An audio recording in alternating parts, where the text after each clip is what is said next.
Rob can explain that to you. If you exempt just churches, I believe you have to exempt all of the nonprofits. That was going to be my question. I think the use of the word churches is a misnomer. Tax exempt entities. Tax exempt, And and we have that's to much find all more, of them. and that's I much have more no than idea. churches. Yes. It's all 501c3s that are. Yes. I did not look at that. This is just This is churches. just Okay, so churches. you're just talking about church, but, and I think that is problematic. It is problematic. You can't do it for just churches. John? This question may be for Gordon or the Commissioner.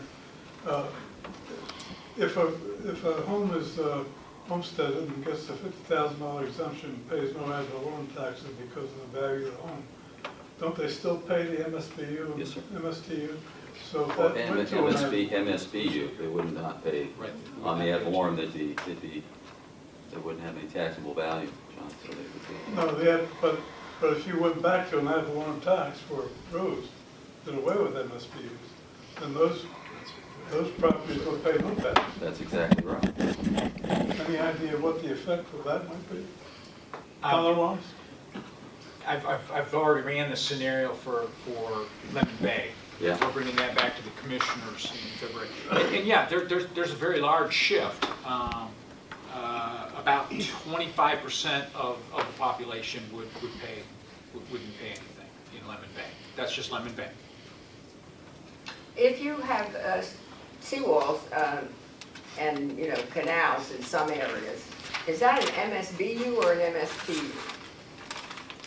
To maintain the canals and the seawalls? Well, Yeah, it's a BU. well, On the ones we have. yeah, the ones that we have. Not all of the canal systems in Charlotte County are taken care of. So what is it done with ad valorem taxes then when you dredge and deepen and when you fix seawalls and?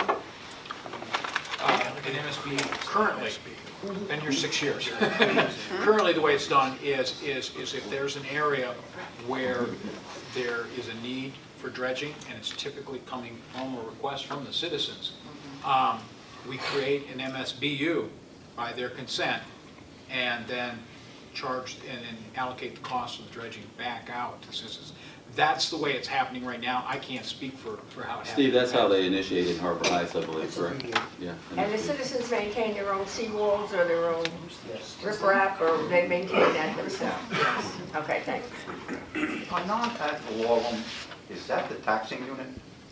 Non-ad valorem taxes? MSBU is Municipal Service Benefit Unit. It's a special assessment. It's a non-ad valorem. It could be, the methodology could vary. It could be ERU, quote, residential unit. It could be, theoretically, could be acreage. Could be per lineal foot. There's, you could, I mean, legally. But the county has chosen, we were per lot back in '81. I mean, we had to get, again, the amount of money per mile bill was, like I said, about those dollars back then, $5,000 a mile. It was what roughly it was producing with all vacant lots about $300 a mile. So what was the magic number with 100 lots per mile? $50 a lot. And it was called the vacant lot tax, the vacant lot assessment back in '81. That's really what it was, and having the vacant lots help with the maintenance of the roads. They got the key. It has to be a benefit to that property, a direct benefit. And if they didn't have a road in front of their house, they didn't have it mowed, they didn't have the signage, they couldn't even find their lot to build their new home. So that was why we rolled with it. It was impossible. At $300 a mile, you couldn't do anything. With all these coming in from general development. But the key, again, like I said, looking way on down the road, is probably a conversion to ad valorem with multiple MSTUs, because again, I think across the board MSTU, like they had in the 70s, again, in my opinion, you're redistributing the dollars, from the affluent areas to the less affluent areas. And when you have a more homogeneous neighborhood, like a Deep Creek as an example, or Rotunda, your values are going to be pretty much the same across that neighborhood. So if you levy a 2 mil, everybody's going to be paying a order of magnitude about the same. Is it possible, and in listening to the citizens, you know, the concern with the increased competition for money, because of possibly for, you know, budgetary needs. Is there anything in the law that prevents, okay, let's convert something, maybe county staff to a taxing unit, so that we can exceed the 10 mil? Well, let's convert, no, there's things other than roads. The statute defines things that you can form MSBU's for. MSTUs, Uh, taxing units. No, the fire department now is a taxing unit. What if we wanted to make the people of Public Works a taxing unit? Don't quite understand. Or staff, Yeah. or the cost of another part of county government. Well, maybe the way to answer this is that the requirements for a special assessment, which is what an MSBU is, there has to be a special direct, to get the words right, the engineer title on it, special direct benefit to real property, to the real That's a estate. BU, I'm talking taxing unit. The taxing unit is an ad valorem tax. That's different. So, I don't know. I mean, you wouldn't necessarily have the same requirements of benefit. yeah. You don't. You don't. You don't. It's a taxes, that's one problem with ad valorem taxation. This is my personal opinion. It's not fair. It's not always fair, but it's, the county attorney back, Bill Thompson, way before you.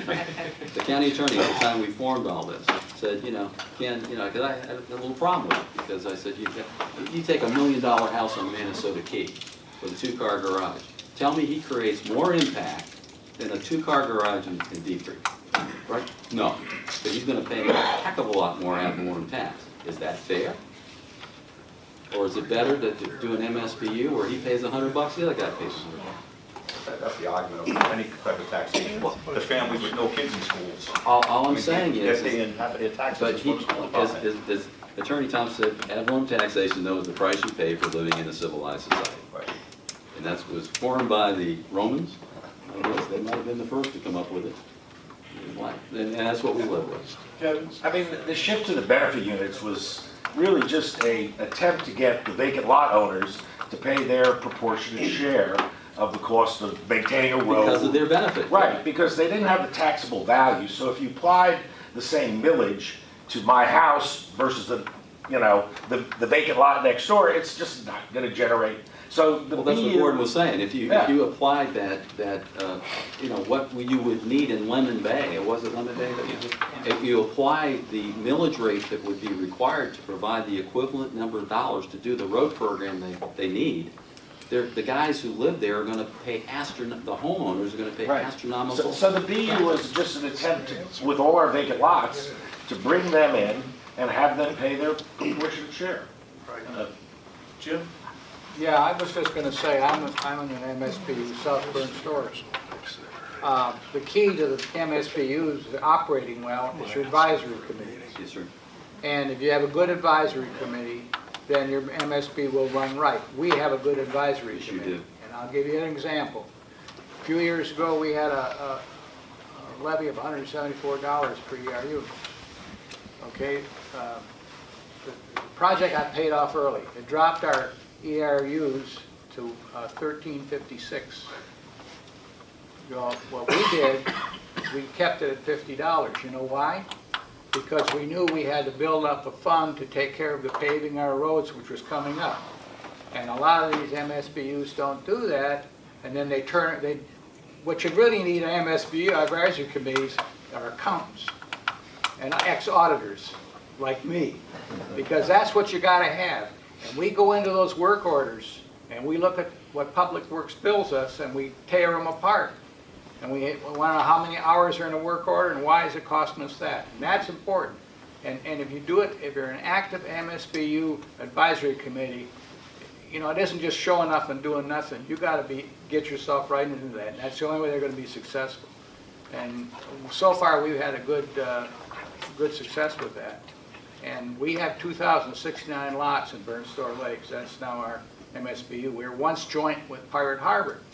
And we went in and examined a lot of the work orders. We were finding we were getting billed for work that was done in Pirate Harbor because we knew all the streets. But it's not something you can just sit back and come in and have a meeting. You've got to get into that stuff and you've got to look at it. Mr. Chairman, it was, That's the secret of it. there were two, I said years ago, and, the success of these is gonna be dependent on the people's participation. Exactly. Neighborhood participation, and two four-letter words fall into place: hard work. If you aren't willing to put the hard work into the system, it isn't gonna work.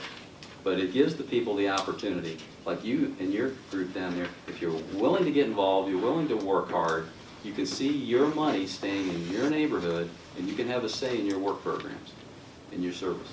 Bottom line. Any other questions of the panel?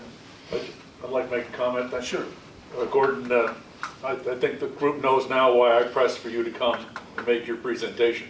Because if I try to summarize what you just did here today, I would have made a mess of it. So thank you very much for doing the hard work of calculating all the pitfalls involved in both approaches. Thank you.